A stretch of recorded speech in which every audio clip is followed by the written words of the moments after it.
It's late, the room is quiet, but your mind is loud. The phone glow paints your face like a small altar fire. One notification becomes 5. 5 becomes 20. You told yourself you'd pray, just 10 minutes. You told yourself you'd read, just 1 page. But somehow your thumb is moving before your will can speak. The seconds disappear like water through a cracked hand. And the strange thing is, you don't feel entertained.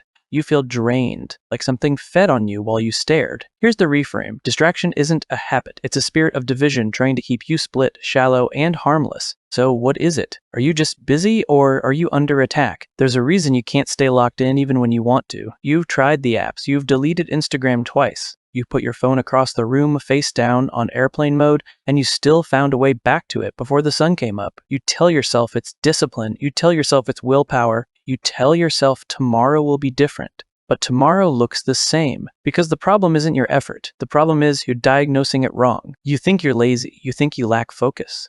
You think you're weak. But what if you're not weak? What if you're being divided? Think about it. Your attention doesn't just wander, it's pulled. Your focus doesn't drift, it's fractured. One part of you wants to pray. Another part reaches for the screen. One part of you knows what matters. Another part scrolls past it. You're not undisciplined. You're split, and a house divided cannot stand. This is spiritual language for a spiritual problem. Distraction isn't about time management. It's about territorial warfare. Your mind is the battlefield. Your attention is the prize. And when your attention is scattered, your authority is weakened. A distracted man is a harmless man. A distracted man can't hear God clearly, can't follow through on conviction, can't build anything that lasts. He's always half present, half committed, half alive. And once you see what distraction really is, you'll stop treating it like a harmless habit. Because it's not harmless, it's a strategy. Strategy to, now that you see the war, let me give you the weapons. 5 laws that will make you immune to distraction and dangerous to the enemy. Law 1. The law of the war room takt. Keep you fragmented, reactive, and powerless. To keep you busy but not productive. Moving but not advancing. Talking but not acting. The enemy doesn't need to destroy you. He just needs to divide you. Your phone is just the easiest doorway into your mind. Let's be clear, the phone isn't the enemy. The notifications aren't the enemy. The apps aren't the enemy. They're just weapons. Tools designed to exploit the real vulnerability. And the real vulnerability is this. You left the gates open. Your mind is territory. And like any territory, it has borders, it has gates, it has walls. The question isn't whether you have defenses. You do. The question is whether you're using them. Most men aren't. They wake up and immediately let the world flood in. Emails, news, messages, outrage, opinions, drama, other people's emergencies, other people's agendas, other people's chaos, and they wonder why they feel anxious before breakfast. Scripture doesn't tell you to guard your calendar. It tells you to guard your heart, because out of it flow the issues of life. It tells you to take every thought captive. Not some thoughts, not the bad ones. Every thought. That's government language. That's military language. That's the language of a man who understands he's under siege. But most men don't govern their minds. They negotiate with their minds, they bargain, they make deals, just 5 more minutes, just 1 more scroll. I'll start tomorrow. And the gates stay open. If you keep blaming motivation, you'll never fix the real leak. Motivation is a feeling. Feelings come and go. Some days you feel strong, some days you don't.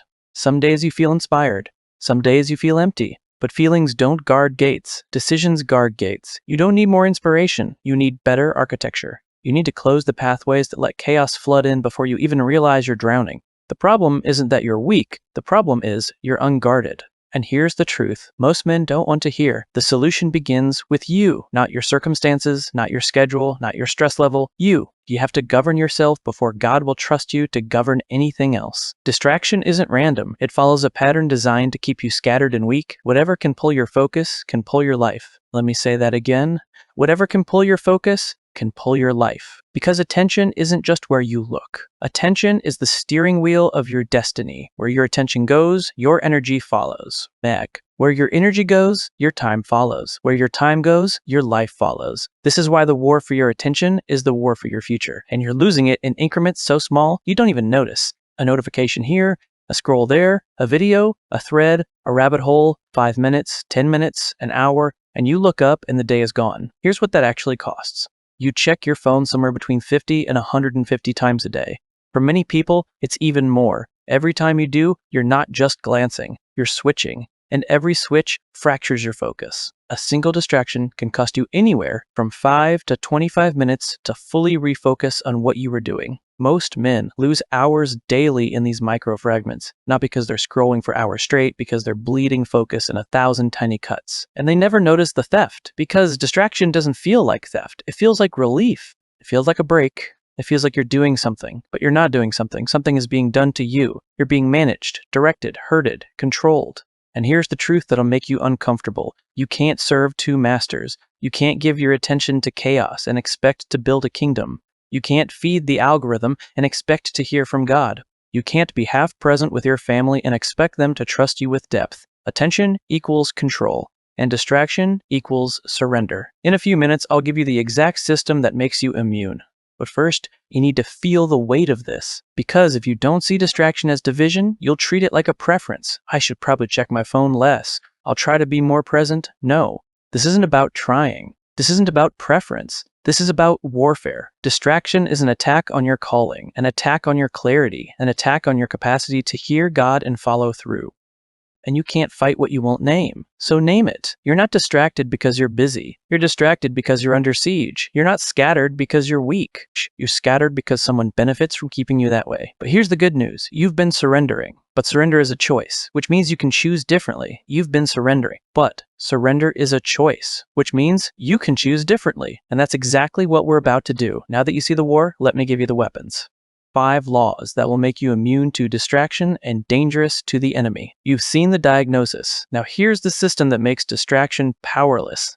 We've established that distraction is division, that your mind is territory under attack, and that attention is the steering wheel of your destiny. Now we build the defense. If you don't plan your focus, the world will plan it for you. Most men wake up and immediately hand their minds over. They reach for the phone before their feet touch the floor.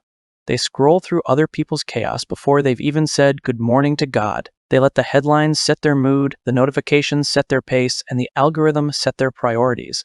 And then they wonder why they feel scattered all day. Here's the truth. Structure defeats scatter. This is Law 1, the law of the war room.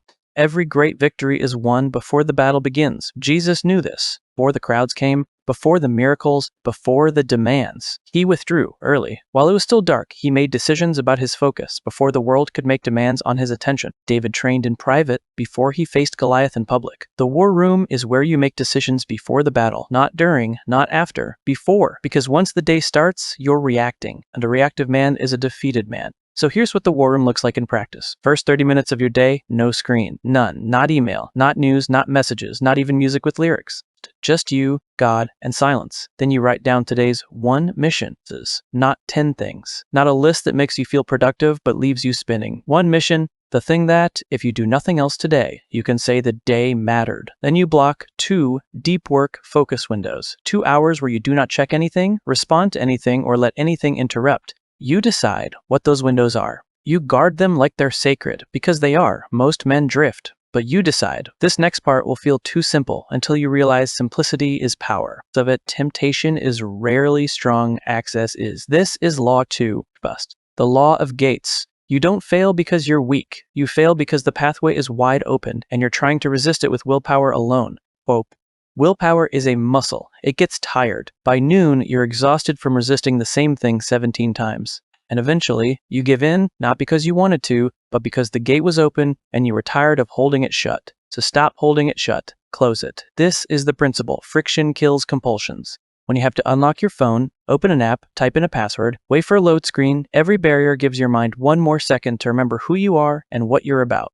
And 1 second is often enough. Most men negotiate with temptation. They keep the apps installed but promise themselves they'll be disciplined. They keep notifications on but promise they'll ignore them. They keep the phone in the bedroom but promise they won't look at it. That's not discipline, that's delusion. You're standing at an open gate, staring at the enemy, and trying to talk yourself out of letting him in. Close the gate. Here's what that looks like. Turn off all non-human notifications. Every single one. If a human being didn't type a message specifically to you, your phone should not make a sound. No news alerts.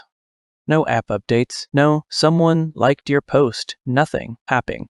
Remove the top 2 steal apps from your phone for 7 days. You know what they are. The ones you open without thinking. The ones that take 5 minutes and somehow become 40. Delete them, not hide them, delete them, and your phone sleeps outside your bedroom, not on your nightstand, not on airplane mode within arm's reach, outside the room. Most men negotiate, but you remove We've just locked in Law 1, the war room. You schedule your mind before the world schedules it for you, and now we're building walls. War room plus gates. Structure plus friction. If you only remove distraction, you create a vacuum, and the vacuum will scream. This is Law 3, the law of replacement. You can't just quit something, you have to substitute it.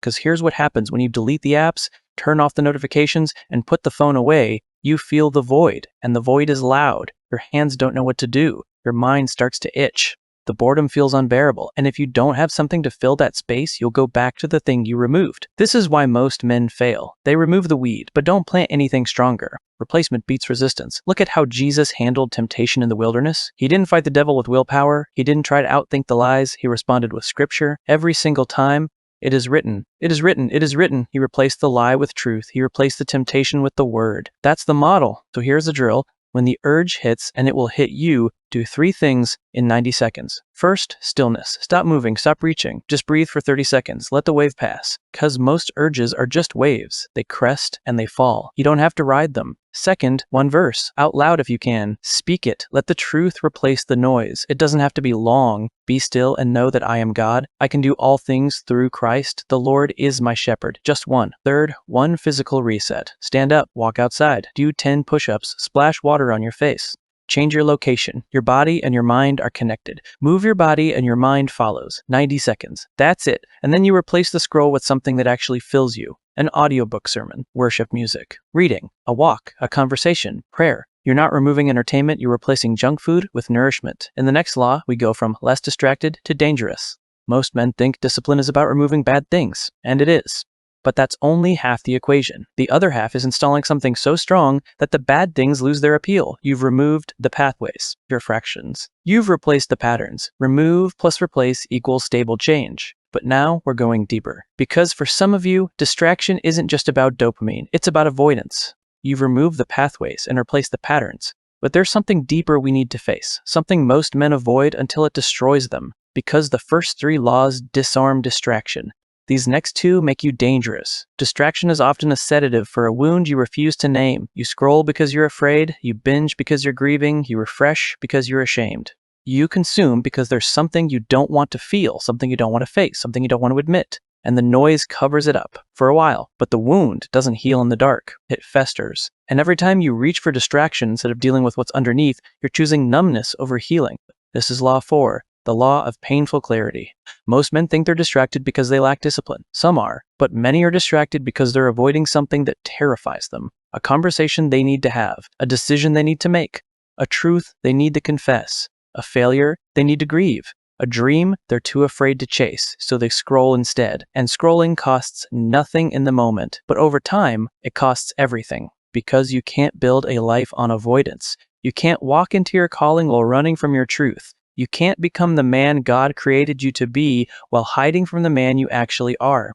Noise covers conviction. The devil doesn't need to destroy you. He just needs to keep you distracted long enough that you never deal with the thing that would set you free. So here's the drill.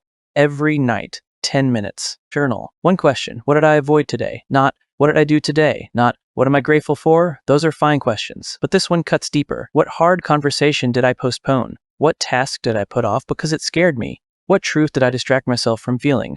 Write it down, then pick one. Just one, the hardest one, and commit 15 minutes tomorrow to facing it. Not solving it, not finishing it, just facing it. Do the thing you've been avoiding. Make the phone call, have the conversation, sit with the grief, confess the sin, write the first paragraph, apply for the job, apologize, ask for help. 15 minutes, that's all. But do it every day for 7 days, and watch what happens. Here's what will happen. Your mind will get quieter. Because most of the noise in your head isn't distraction. It's unfinished business screaming for attention. And when you start finishing the business, the screaming stops. Write down 3 fears, 2 avoided tasks, 1 avoided truth. Then commit 15 minutes to the hardest thing, daily. Do it for 7 days. Watch your mind get quieter. This is where the old you will try to run, because truth burns. The moment you start facing what you've been avoiding, everything in you will scream to go back to the distraction. The old patterns will feel comfortable, the scroll will feel like relief, the noise will feel like home. Because pain is uncomfortable, and you spent years training yourself to avoid discomfort. But here's what they don't tell you about discomfort. It's the doorway to freedom. Every man who ever became dangerous had to walk through fire first. And the fire isn't the enemy, it's the refiner. So don't run when it burns. Lean in. Let it expose what needs to be exposed. Let it burn off what needs to go. You need accountability for this, not someone who'll let you off the hook, someone who'll ask the hard questions. A brother, a mentor, someone who loves you enough to not let you hide. Confession isn't weakness. Confession is warfare. When you bring the hidden thing into the light, it loses its power over you. When you name the fear, it stops controlling you. When you admit the failure, you can finally move past it. Distraction isn't just tech, it's avoidance. You scroll to escape the thing you refuse to name. Your attention is an altar. Something is always sitting on it. This is Law 5, the law of consecration. Whatever you give your attention to, you serve. Whatever you feed, you worship. You can say you worship God, you can go to church, you can know the theology, but if your attention is given to the algorithm, to the outrage, to the entertainment, to the escape, then that's your altar, and something is always sitting on it. This isn't about legalism, this is about loyalty. You can't serve two masters. You can't build the kingdom while bowing to chaos. You can't hear God's voice while feeding on the world's noise. Discipline isn't restriction. Discipline is worship. Every time you govern your attention, you're saying, God, you are worth more than this cheap substitute. Every time you turn away from distraction, you're saying, I will not offer my mind to chaos. That's consecration. Most men think discipline is about rules. It's actually about loyalty. Here's what consecration looks like in practice. Morning, word and prayer before entertainment. Period. You don't check the headlines before you check in with God. You don't scroll through other people's lives before you remember your own identity. God gets the first word, not the news, not the notifications, not the algorithm. Fast one pleasure for 7 days. Pick something you reach for when you're bored, stressed, or avoiding something. Coffee, social media, streaming, snacks, whatever has a grip on you. Not because it's evil, but because fasting retrains your appetite. It reminds you that you're not a slave to your cravings. It proves you can say no, and when you can say no to the small things, you can say no to the big things. Then speak your identity out loud every morning. I do not offer my mind to chaos. My attention is consecrated. I am a man under authority, and I govern what I give myself to. Say it until you believe it. Say it until it becomes true. Most men want a breakthrough, but you become trustworthy. God doesn't need you to have a moment. He needs you to be faithful in the dailiness. He doesn't need you to feel inspired. He needs you to show up when you don't feel like it, because that's when character is built, not in the highlight reels. In the quiet obedience when no one's watching. We now have the full system. Plan your focus, close the gates, replace the pattern, face what you're avoiding, and consecrate your attention. God won't amplify a man who can't aim. You want influence? You want impact? You want God to trust you with more? Then prove you can be trusted with your own mind first. Because here's the cost. You can't be chosen and distracted. God doesn't call scattered men to carry weight. He doesn't pour anointing into leaking vessels. He doesn't give authority to men who can't govern themselves. You can have the calling, or you can have the comfort of distraction, but you can't have both. And most men choose comfort. They keep the distraction because it feels familiar. Keep the noise because silence is scary. They keep the scroll because facing their actual life feels too hard. And they wonder why God feels distant, why the breakthrough never comes, why the doors stay closed. It's not that God isn't moving, it's that you're not ready. The cost is losing comfort. You'll feel bored at first. You'll feel restless. You'll feel like you're missing out. And boredom is the doorway. Most men turn back right there because boredom feels unbearable. You've been stimulated every waking moment for years. Your brain has been fed a constant stream of novelty, outrage, entertainment, and dopamine hits. And now you're asking it to sit still, to be quiet, to just be. It's going to protest, loudly. But boredom isn't the enemy. Boredom is the test. If you can sit in boredom without reaching for the noise, you pass. If you can feel the discomfort without numbing it, you're becoming dangerous. Because on the other side of boredom is clarity. On the other side of restlessness is peace. On the other side of discomfort is the voice of God. But most men never make it to the other side. They turn back at the doorway because they can't handle 30 seconds of silence. The cost is discomfort. The reward is authority. And once you understand that trade, everything changes. So let me show you what God does with a man who can hold focus and why the enemy fights so hard to keep you scattered. Because here's what most men miss. The pressure you're feeling might be proof you're being prepared for something bigger. What you call pressure might be proof you're being trained. Thumbing the Sigget, most men think the warfare is a sign they're doing something wrong. They feel the resistance and assume God is distant. They face the distraction and think they're failing. But what if the warfare is proof you're advancing? What if the reason the enemy fights so hard for your attention is because he knows what you'll do with it once you learn to hold it? This is the divine contract. More calling means more warfare. God doesn't call you to comfort. He calls you to capacity. And capacity isn't built in ease. It's built under pressure. Think about it.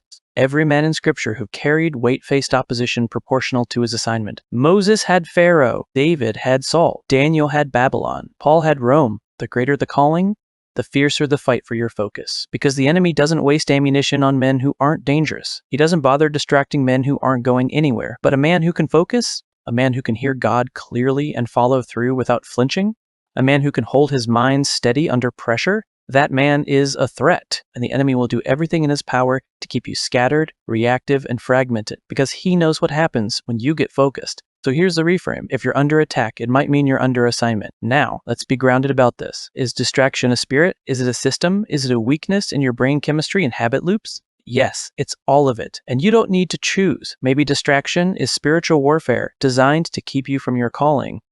Maybe it's neurological, dopamine loops, and attention fragmentation built into the devices you carry. Maybe it's both at the same time. Here's what matters. Your response is the same either way. Govern yourself. You can debate the source, but while you're debating, the ground is still being stolen. So stop waiting for perfect clarity and start taking territory. Close the gates, build the rhythms, face what you're avoiding. Consecrate your attention. Whether it's a demon or a dopamine hit, the solution is the same. You take authority over your mind. Calling requires focus. Focus requires structure. And structure requires you to govern yourself before God gives you more weight. Here's how you build the structure that makes you dangerous. Build 2 focus blocks every day. These are non-negotiable windows, 60 to 90 minutes each, where you do deep work. No phone, no interruptions, no multitasking, just you and the one mission God has given you for this season. Most men can't focus for 60 minutes without checking something. That's not a schedule problem. That's a sovereignty problem. Protect 1 sacred hour. This is different from a focus block. This is time that's set apart for God alone. Prayer, word, silence, worship. This hour doesn't produce anything you can measure. It produces everything you can't. The sacred hour is where you remember who you are. And when you know who you are, distraction loses its grip. Remove 1 gateway every week. You've already closed the obvious ones. Now you're hunting the subtle ones. The just 5 minutes habit. The 1 quick check compulsions. Every week, find 1 more leak and plug it. Review every Sunday for 20 minutes. Look back at the week. What went well? Where did you slip? What gateway opened that you didn't notice? What truth did you avoid? 20 minutes. That's it. But do it every single week. Because men who review get better. Men who don't review repeat the same year 10 times and call it experience. In the last section, I'll give you a 7-day war plan you can start tonight. But first, understand this. God gives weight to men who can hold focus, not to men who are talented, not to men who are gifted, not to men who are loud or visible or impressive, to men who are steady, to men who can carry an assignment without dropping it when it gets hard, to men who can hear a word from God and hold it through the noise, to men who can stay locked in when everyone around them is distracted. That's who gets the weight. And most men never get the weight because they can't hold their attention long enough to prove they're trustworthy. They start strong, they feel inspired, they make declarations, and then the distractions come, the pressure builds, the enemy attacks, and they fold. Not because they're weak, because they never built the structure to stay standing, but you're building it now. You're learning to plan your focus, close your gates, replace your patterns, face your fears, and consecrate your attention. You're learning to govern yourself. And when God sees a man who can govern himself, he starts preparing him to govern more. If you win the first hour, you win the war more often than you lose it. This is the daily war plan. This is how you take back your mornings. Because here's the truth. Most battles are decided in the first hour of the day. If you start scattered, you stay scattered. If you start reactive, you stay reactive. If you start with the phone in your hand, the world already has your attention. But if you win the first hour, you set the trajectory for everything that follows. So here's the protocol. No phone for 30 minutes. Not on airplane mode, not face down, not just to check the time, no phone. When you wake up, your mind is quiet, it's open, it's receptive. And the first input you give it sets the tone for the entire day. If the first thing you see is chaos headlines, notifications, other people's emergencies, your nervous system goes into threat mode. You spend the rest of the day reacting, but if the first 30 minutes are yours, you stay in control. 10 to 20 minutes, word and prayer, not as a ritual, as a conversation. You're checking in with the commander before you go to war. You're anchoring your identity before the world tries to redefine you. Read slowly, pray honestly, listen quietly. This isn't about getting through a chapter, it's about hearing 1 sentence that changes your day. Then write your mission and schedule your focus blocks. 1 sentence, today's mission is, that's it. Not a list, not 10 things. 1 mission. Then block the 2 windows where you'll do deep work. Write them down. Treat them like appointments with someone you can't cancel on, because they are. You're meeting with your future self, and he's depending on you to show up. Most men start the day reacting. You start the day ruling. Morning is the steering wheel. Grab it first thing, and the rest of the day follows. The dangerous man doesn't never fall. He recovers fast. Let me be honest. You're going to slip.